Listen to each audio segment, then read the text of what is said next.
inside. Wellington covers. Gama again interferes. Johnny Smith goes after Gama in the corner. We're going to have a little knocking. Here we go.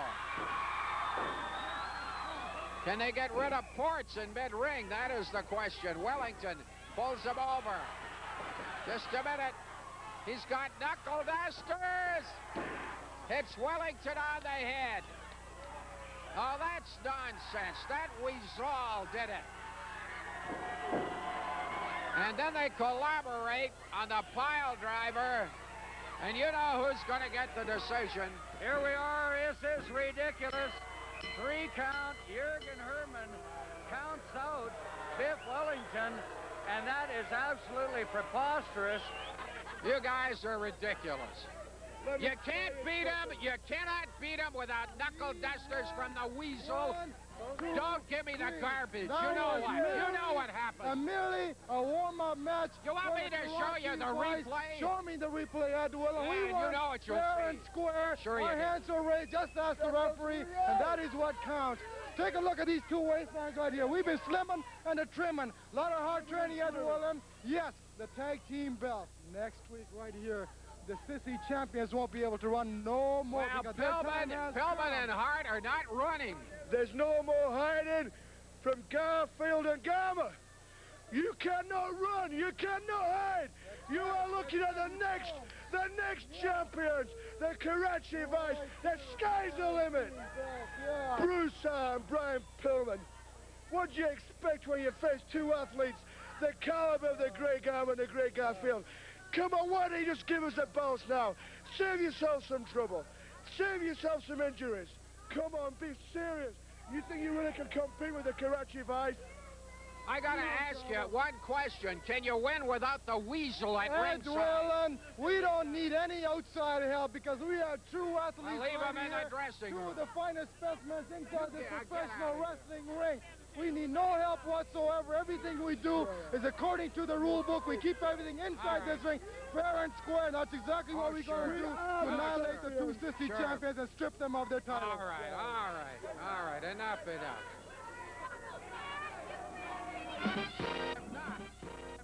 Have not been made in the ring. And DeSalvo goes right after Jerry Morrow, wasting no time at all. We told you there was no love lost between these 2. This is to be 1 fall with a 30-minute time limit, and DeSalvo is in an absolute rage. Gave no opportunity for introductions as referee Wayne Hart looks on. DeSalvo runs into a pair of knees, however, right there. Well, DeSalvo has a large grudge against Champagne Jerry Morrow and an even bigger grudge involving Bad News Allen. Right now, of course, all of his attention is focused on the Champagne Man. You might recall that a couple of weeks back, it was Champagne Jerry Morrow and Bad News Allen who attacked Strangler Steve DeSalvo while he was being interviewed with that duo.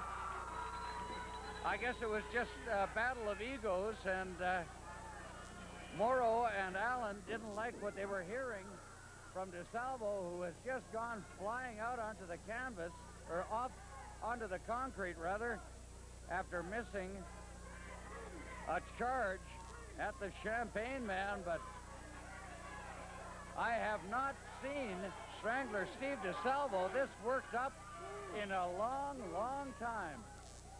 Morrow taking the tape off his wrist, and of course Weasel gets up on ringside. He was actually directed by Morrow to so do to distract the referee.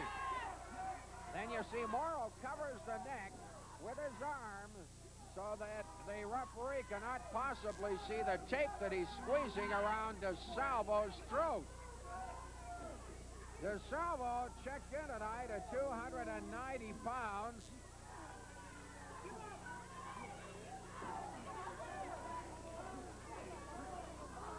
And Jerry Morrow at 232. DeSalvo from Los Angeles. Morrow out of Martinique in the French West Indies. And of course, at the moment, aided and abetted by his piece of tape, it's Morrow up top. And it's difficult to fault your referee for missing that because Morrow had his arm concealing that tape, as Ed Whalen mentioned. Now he has put away the tape. He's tucked it inside his trunks, and he's still going after a choke maneuver on DeSalvo. The referee, of course, calls it off. Wayne Hart, the referee of the year in this territory, he is a good one. He does not let much go in the way of skullduggery, but sometimes even the best miss the call. Morrow using that headbutt and now working on that neck again of big strangler Steve DeSalvo.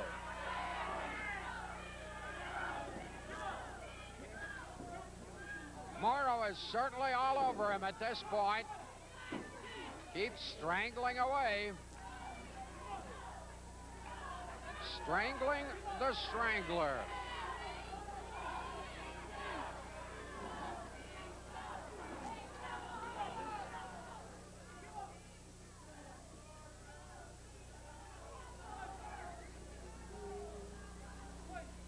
Twice the arm goes down. If it went down again, no, it does not. The match would have been all over. We're nearing the 5-minute mark. It's one fall with a 30-minute time limit.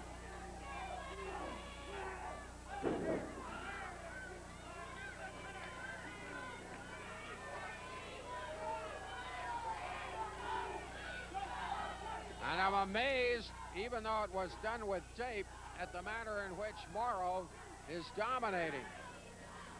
Well, I guess if you choke off the oxygen flow to a guy's brain, you're going to have him on Strange Street for a while.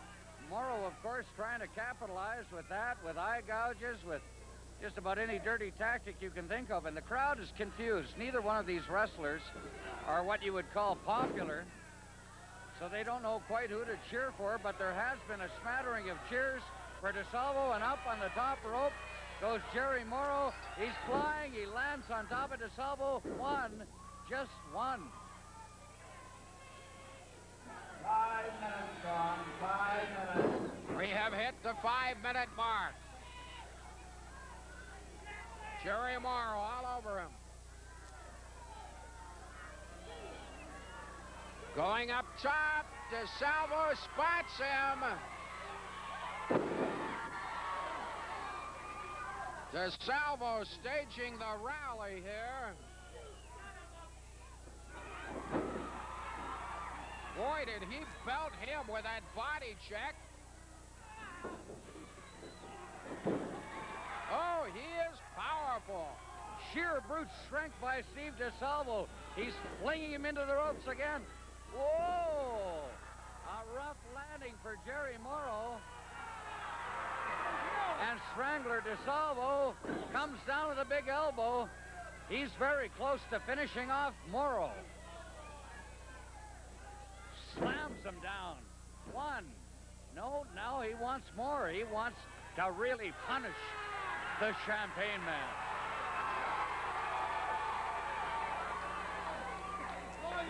He hangs him up.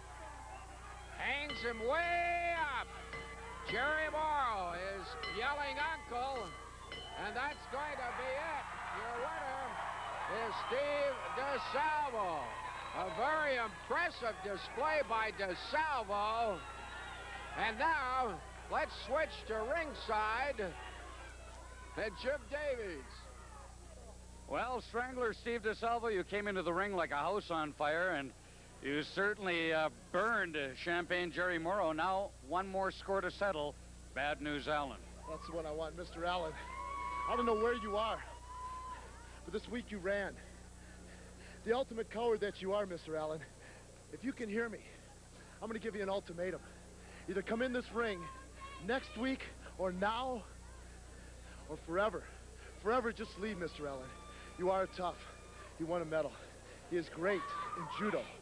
He was great in professional wrestling, but Mr. Allen, you call yourself the Ultimate Warrior. An Ultimate Warrior doesn't run. He doesn't cower like a cockroach, slither underneath the chairs, attack me from behind, Mr. Allen. I trusted you. I had the faith in you that we were going to be tag team partners, and what did you do? Mr. Allen, you jumped me. You tried to cripple me. But Mr. Allen, the pleasure's going to be all mine. Mr. Davies, I'm not going to sit there and say, I'm going to destroy Mr. Allen. It's going to be a challenge, probably my greatest challenge of my life. But Mr. Allen, I'm looking forward to it. Something that I, the sadistic one, have always looked up. I've looked up to a challenge, and every challenge I've met, I've taken it. I've taken it down, and I've beaten the challenge. And Mr. Allen, you're the ultimate one. The people of Canada want to see it, Mr. Allen, and Mr. Davies, Mr. Whalen, and people of Calgary, or wherever I get Mr. Allen. They're going to see Allen's demise. It's not going to be a 1, 2, 3, Mr. Allen. You're a great street fighter, but so am I. And I could take more punishment than you've ever been able to dish out to anyone else. And Mr. Allen, I'm going to give you a challenge right now. I'll come in the ring, and if you want to jump me from behind, just beware of one thing, Mr. Allen. This arm right here, 28 inches coming across your head. Like that, and Mr. Allen, it's not going to be 1, 2, 3. I'm going to take you down a pile driver, and I'm going to tear his head off. Okay. Well, now, this is an unlikely combination. Kerry Brown and Rip Rogers. Well, I got something to say right now. I want to reintroduce to all my good friends out there, Mr. Kerry Brown. You know, a long time ago, a few years back, we were introduced by his uncle, Dr. Jerry Graham. And since then, we've been tag team partners. In the Central States, we were the Central States Tag Team Champions. In the state of Florida, we were the Florida Tag Team Champions. In the state of Texas, we were the Texas Tag Team Champions. In New Brunswick and Nova Scotia, we were the International Tag Team Champions. In the Memphis area, we were the Mid-South Tag Team Champions. In California, we were the California Champions. Champions. Sound like a railroad conductor. You didn't know about all those titles, did I you, didn't know Whalen? You that. didn't know about them because you don't read underneath the lines. Now listen, this guy, whatever his preference may be, is a tough individual, and if he gets you backed into a corner, you better watch out. All right, there they are. Let me tell you one thing. I Hurry can it beat you with the hips. I can beat you with the lips. Yes, But one thing, all you're right. mine, baby. Yeah, sure. Okay, we'll be right back. Brian Pillman, and there's the bell against Kerry Brown. Pillman checked in for the semi-windup at 226. He's out of Cincinnati. Member of what they call Bad Company. Kerry Brown, 265 from Kansas City, and he goes flying over top. Pillman, with that dazzling speed, cleaning up in a hurry to launch the proceedings. Well, Pillman is a good one. Some say he could be a champion in his own right instead of just one half of the International Tag Team Champions, along with Bruce Hart in Bad Company. Pillman ranked number 2 in the Commonwealth mid-heavyweight division. He is good, he is fast, but he is in there against a very wily veteran, Kerry the Refrigerator Brown, although ever since he's peeled off about 20, 25 pounds, he doesn't look quite like a refrigerator anymore. Don't think he wants to be called that anymore, as a matter of fact.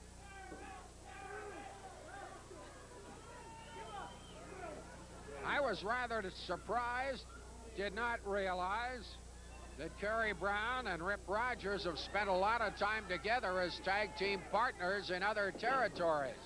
Watch this now. Beautiful. Just a 2 count. And Pillman really flying here in the early going. He's outweighed by some 40 pounds, but that doesn't seem to deter him at all. Pillman has been a non-stop whirling dervish ever since this bout began. His exceptional speed is even more exceptional when he's in there against a heavyweight the size of Kerry Brown, who basically relies on brute strength. A man who is not really very quick on his feet. Pillman uses his speed to an advantage and also has great strength, excellent upper body development. Reminds me a lot of me. Yeah, sure.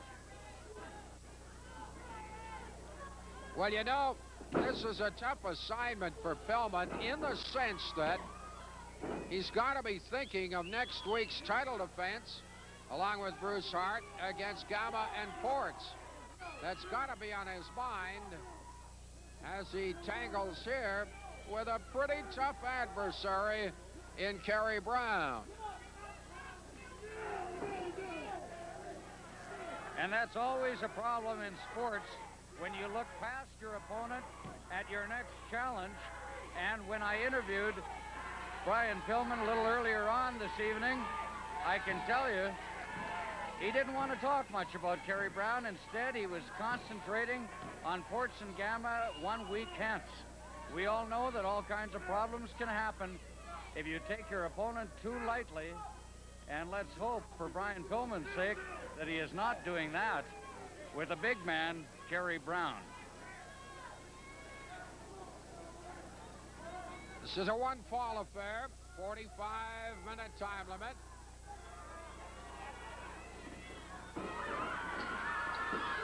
Whoops. Ran into a knee. Got an odd thing happening in the crowd here. Kerry Brown seems to have a lot of fans. Brian Pillman seems to have a lot of fans. They're kind of split, though. It is an extremely odd crowd. I've heard some of the worst ring villains in all the territory get some lusty cheers from the crowd, and some of the clean-cut, solid wrestlers who play by the book have been getting booed by the crowd. I don't know. There must be a full moon out there, Ed. Just a 2 count. That's Pillman up top.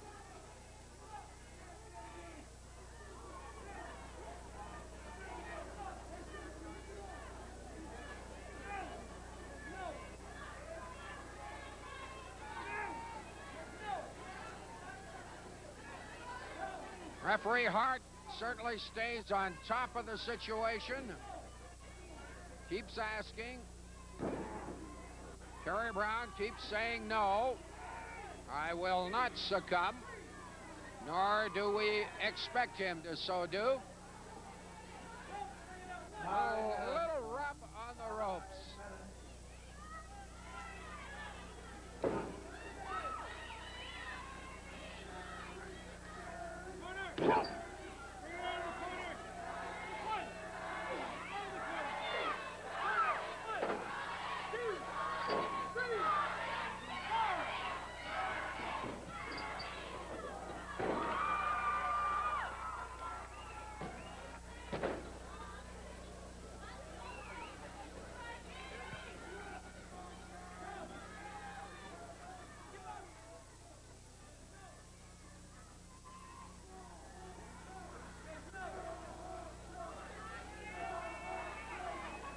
Brian Pillman in the ring with Kerry Brown, and Pillman goes down heavily on the back of his head.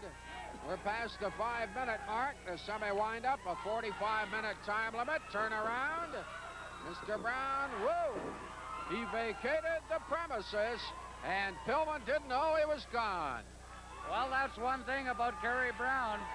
He certainly is not as fast on his feet as Brian Pillman, but he knows what to do and when to do it. A man of many years of ring experience. You heard him talking about some of that experience that he had with Rip Rogers in an interview just a few moments ago, and now he is starting to take charge of this fight using his weight advantage to some success, throwing Brian Pillman out onto the concrete. And that concrete, when you hit that after you've been thrust out of the ring, it is a hard fall. Whoa. Kerry Brown went out and delivered a big boot right in the face of Brian Pillman.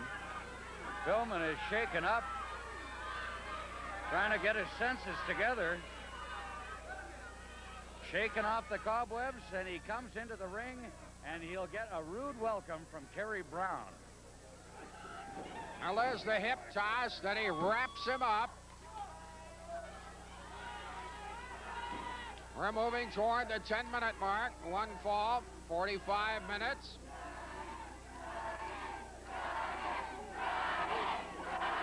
Crowd chanting, Brian, Brian, Brian.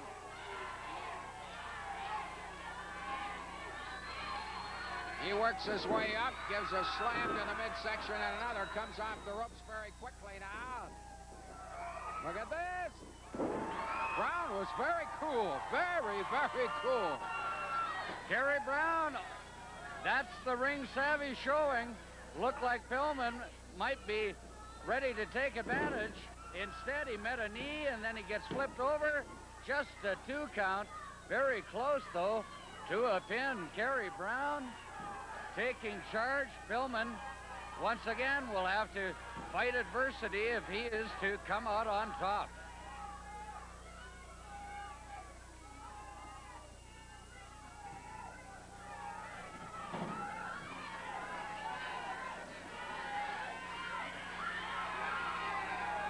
Stu Hart at ringside here with a weather eye on proceedings. It's going to be nice to see Leo Burke back in the territory. He's got a lot of friends here, Stu. Yes, he has. He's one of the better wrestlers. We started out here. I think he broke in here about 1965, and he was always one of the very clever, well-balanced wrestler. Well, he'll be back in this territory next week. Look out for this. Kerry Brown not too well balanced up there on the ropes. Pillman going upstairs now. Is he taking too much time? Yes, he was. Yes, he was. I do not know why a wrestler gets it into his head that he can take all day to go up to the top rope and then fly long distance across the ring to land on his opponent. He gives the opponent just too much time to recover, and what you saw there is what happens just all too frequently. Brown now throws Pillman out onto the concrete, and he's talking a mean fight inside the ring, saying that's what you get for trying to splash me, you young whippersnapper.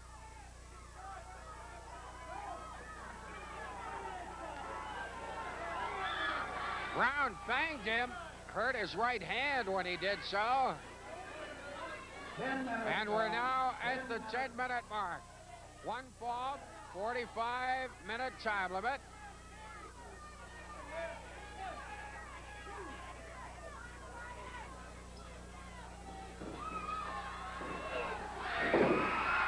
Hit him with that shoulder block, and Pillman does go wild.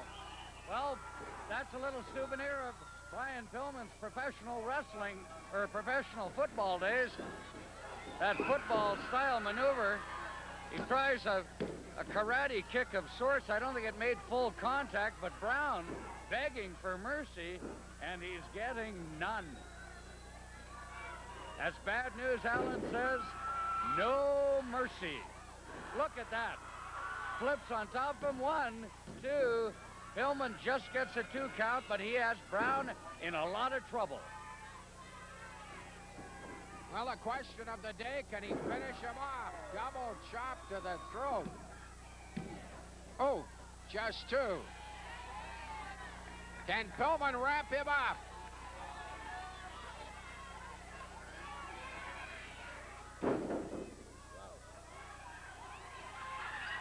Little interference there by Rip Rogers, who's suddenly on the scene. Just a minute, knuckle dusters for Kerry Brown. He's using knuckle dusters. Look at this. Brian Pillman avoided the knuckle dusters and made the pin despite the outside interference by Rip Rogers. They're both ganging up on him, but it's all over. Brian Pillman is your win. It back to a young man who's a Jason side. We'll try to get things going. The bell is rung. The referee is Jürgen Herman, which fills you with some trepidation. And Rip Rogers, aided by Honey, gets ready to go into the ring. Rip Rogers, hailing from New Orleans, Mucka Singh from Saginaw, Michigan, Jason from parts unknown, and Chris Benoit of Edmonton. In comes Mucka Singh, runs straight into an arm drag as Benoit handles him in a hurry.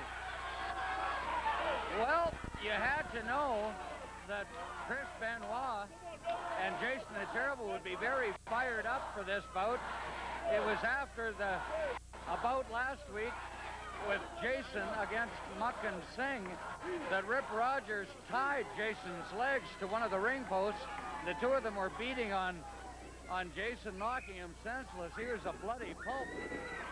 Benoit came to his aid, and you can see Benoit is full of fight, and Rip Rogers is full of beans.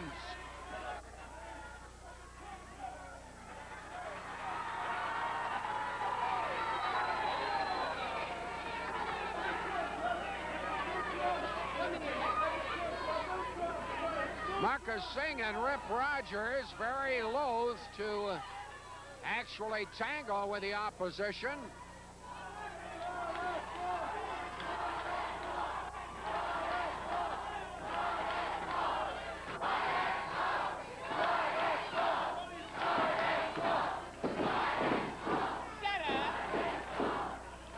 We're getting a lot of talk here, but not much in the way of action.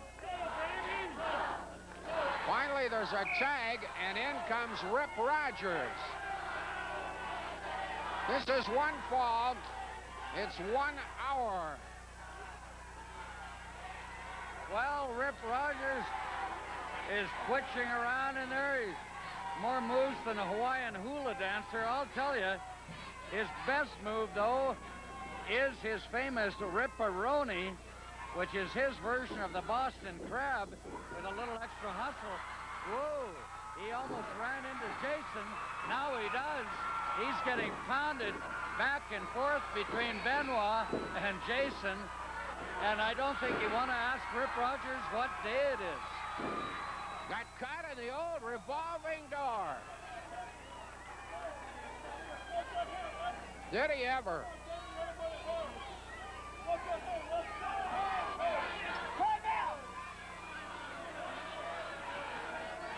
I don't know what Jürgen Herman is complaining about on the far side with Chris Benoit.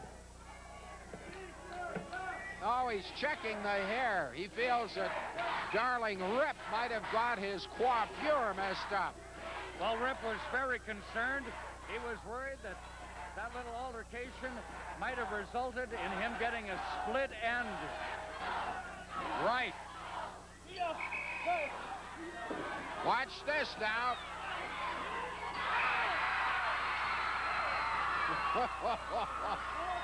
I love it. I love it. Mucka banging up his own man. And Rip Rogers is clutching his wrist. I mean, wouldn't that be awful if we saw Rip Rogers in the ring with a limp wrist?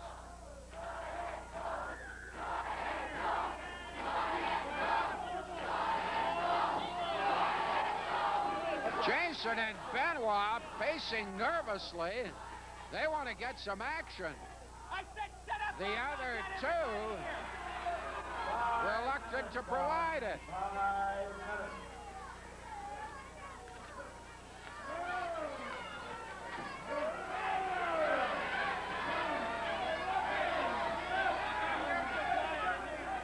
Question of the day, as Mucka got something in his right hand, he slips it into his trunks.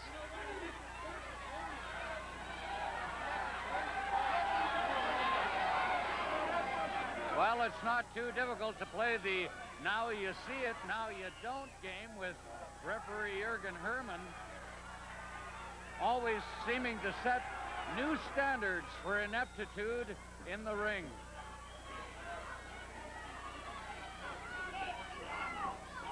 He blocked it.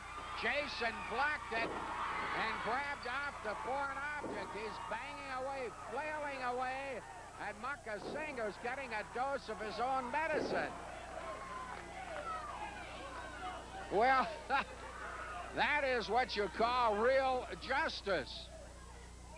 That is Justice Jason style.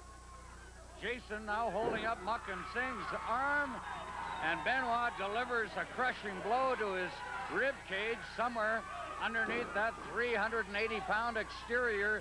I'm sure there is a rib cage. Tag is finally made, and in comes Rip Rogers.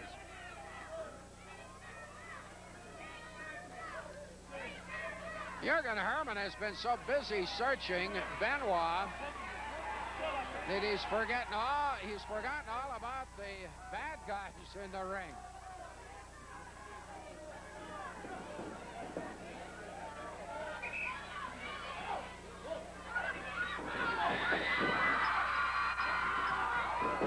It's a tag team battle. Jason the Terrible and Chris Benoit against Bucka Singh and Rip Rogers. Rogers runs into trouble against Jason and against Chris Benoit. Rogers taking an awesome pounding. Mucka reaching down to make a tag, but so far, Rogers barely runs out of the ring and has not made a tag. Getting some advice from the Weasel. Well, the crowd gives Rogers a Tinkerbell chant. Well, it's a strange combination. They call Rip Rogers Tinkerbell. They call Muckin Singh Toilet Bowl, so it's Tinker and Toilet in there.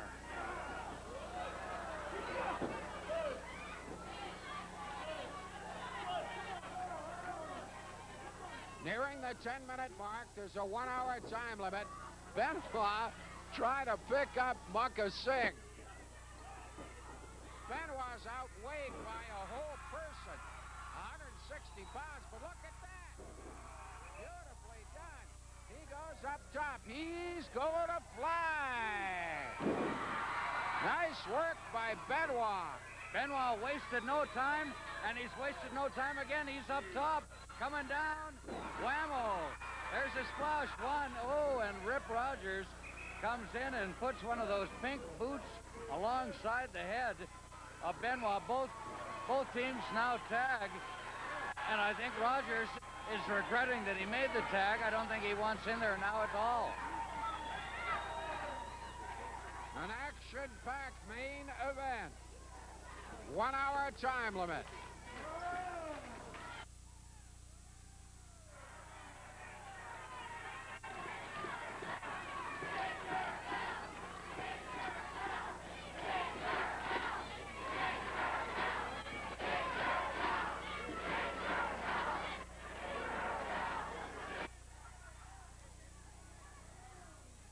Jason and Rogers at long range.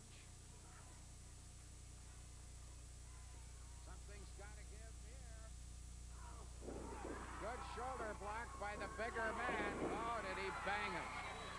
Jason showing a lot of power. Watch Jason in the ring, James, and I keep wondering when he's going to pull a double cross on somebody. So far, he's been totally trusted. Ever since he left the control of the Zodiac, in fact, he unmasked the Zodiac since that time. Look at this. Jason threw Benoit one. He threw Benoit right on top of Rip Rogers.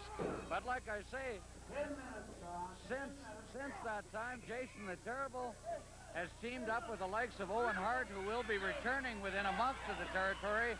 And now with Benoit, he has been a trustworthy wrestler. Not once has he double-crossed his partners. I don't know if I can fully believe it yet. However, we shall see. Big Mucka against Little Chris. If you can call 218 pounds of muscle little. Rip Rogers interfering on the outside, banging his opponent around, and finally shoves him in the ring. There is no tag. No tag as Rip Rogers comes in.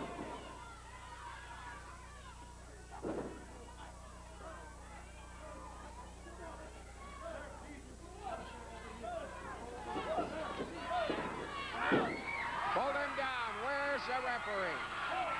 Where's the referee? Out to lunch. That was about an 8 count. Jason the Terrible was extremely frustrated He came into the ring and was counting. Now Jason has to be restrained by the referee, and that gives Muck and Singh an opportunity to come in once again without a tag. Big clothesline from the 380-pounder, and Benoit clutching at his throat. There is that big bear hug. 380 pounds of pressure. Crowd is exhorting Benoit, but this will be very difficult for him to escape this crunching bear hug.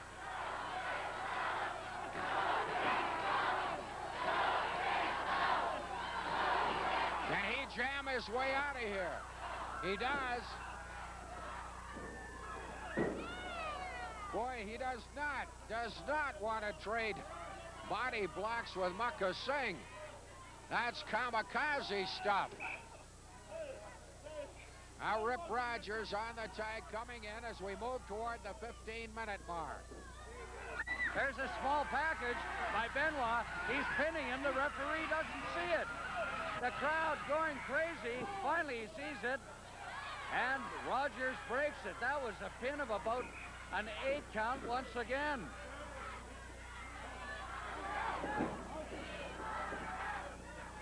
The crowd beginning to chant about the inadequacy of the referee.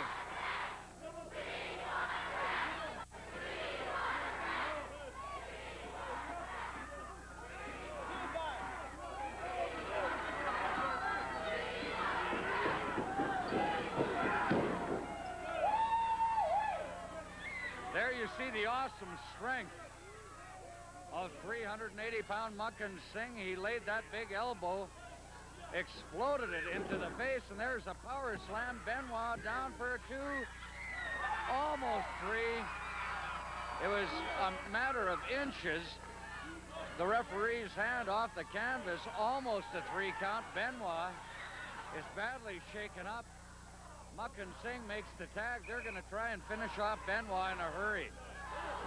2 big headbutts. Benoit, groggy. They drive him into the turnbuckle. And the referee is now not on the scene, but look at that. Rogers tangling with Jason. That's a mistake.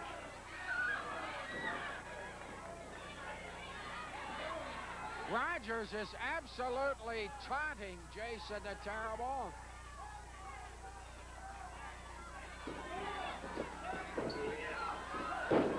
Man, he threw him through the stratosphere.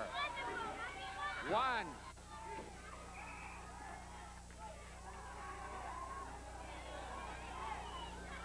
Well, Jason gave his partner, Chris Benoit, a little help.